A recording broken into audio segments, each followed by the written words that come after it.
Assalamualaikum warahmatullahi wabarakatuh. Perkenalkan, nama saya Ahmad Abu Sofyan dari kelas 05 FKKP 001, bidang studi S1 Farmasi Klinik dan Komunitas di Stikes Widya Dharma Husada Tangerang. Saya di sini akan menjelaskan mengenai penyakit infeksi tuberkulosis. Sebelumnya, apakah kalian tahu apa itu tuberkulosis? Tuberkulosis adalah suatu penyakit kronik menular yang disebabkan oleh bakteri Mycobacterium tuberculosis. Sebagian besar kuman tuberkulosis sering ditemukan menginfeksi parenkim paru dan menyebabkan tuberkulosis paru. Namun, bakteri ini juga memiliki kemampuan menginfeksi organ tubuh lainnya, atau disebut TB ekstraparu, seperti pleura, kelenjar limfe, tulang, dan organ ekstraparu lainnya. Selanjutnya ada etiologi. Tuberkulosis paru atau TBC paru disebabkan oleh bakteri Mycobacterium tuberculosis yang merupakan hasil tahan asam dan alkohol. M. tuberkulosis adalah bakteri yang bersifat aerobik obligat, fakultatif, dan intraseluler. Kandungan lipid yang tinggi pada dinding sel.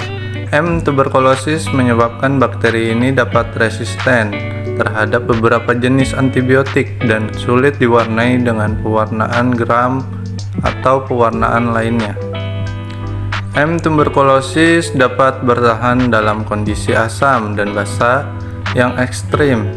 Kondisi rendah oksigen dan kondisi intraseluler bakteri ini umumnya menginfeksi paru-paru, tetapi dapat juga menginfeksi organ lain seperti tulang, otak, hati, ginjal, dan saluran pencernaan. Manusia merupakan satu-satunya host Mycobacterium tuberculosis. Bakteri ini menyebar dari orang ke orang melalui partikel droplet aerosol. Ukuran droplet infeksius dari pasien tuberkulosis paru bervariasi dari 0,65 mikrometer hingga 7,0 mikrometer. Selanjutnya ada faktor resiko.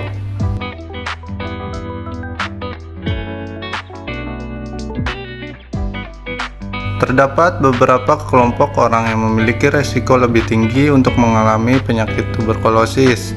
Kelompok tersebut adalah: yang pertama, orang dengan HIV positif dan penyakit imunokompromis lain. Yang kedua, orang yang mengonsumsi obat imunosupresan dalam jangka waktu panjang.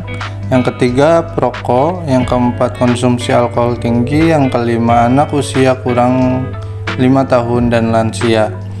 Yang keenam, memiliki kontak erat dengan orang yang mempunyai penyakit TB aktif yang infeksius.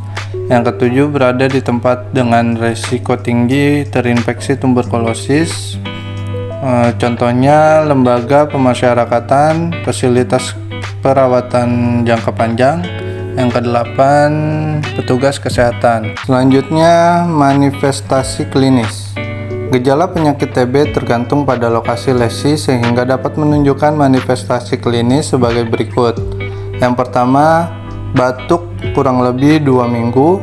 Yang kedua, batuk berdahak. Yang ketiga, batuk berdahak dapat bercampur darah. Yang keempat, dapat disertai nyeri dada. Yang kelima, sesak napas.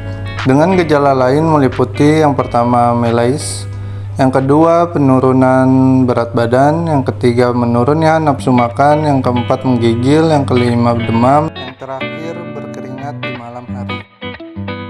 Selanjutnya ada patofisiologi. Invasi bakteri tuberkulosis via inhalasi.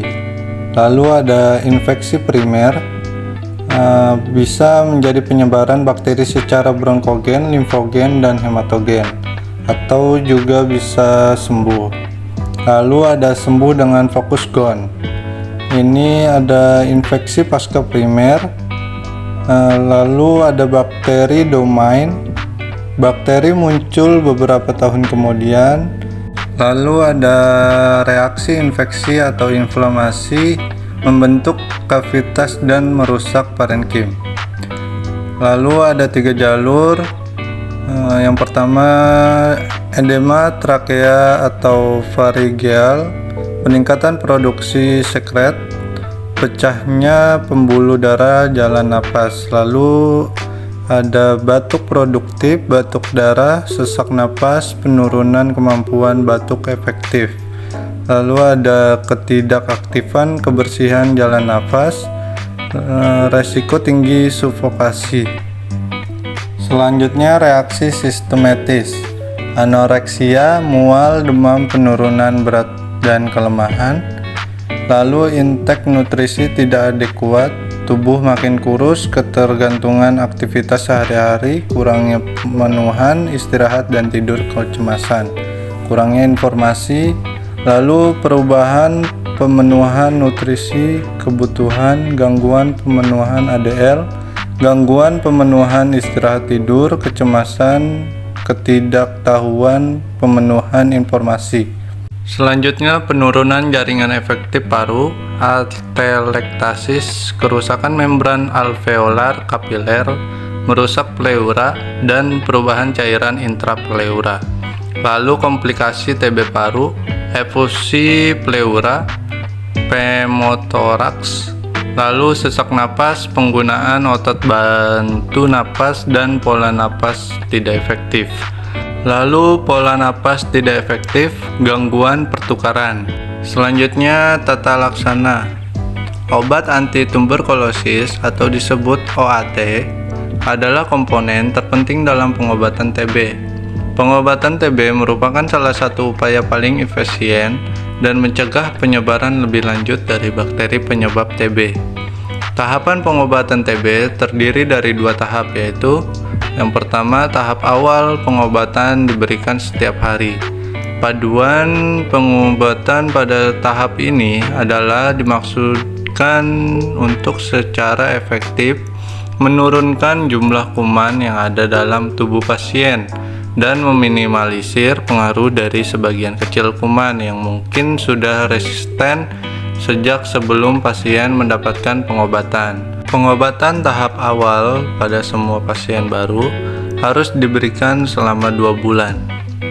Selanjutnya, tahap lanjutan. Pengobatan tahap lanjutan bertujuan membunuh sisa-sisa kuman yang masih ada di dalam tubuh, khususnya kuman persisten, sehingga pasien dapat sembuh dan mencegah terjadinya kekambuhan.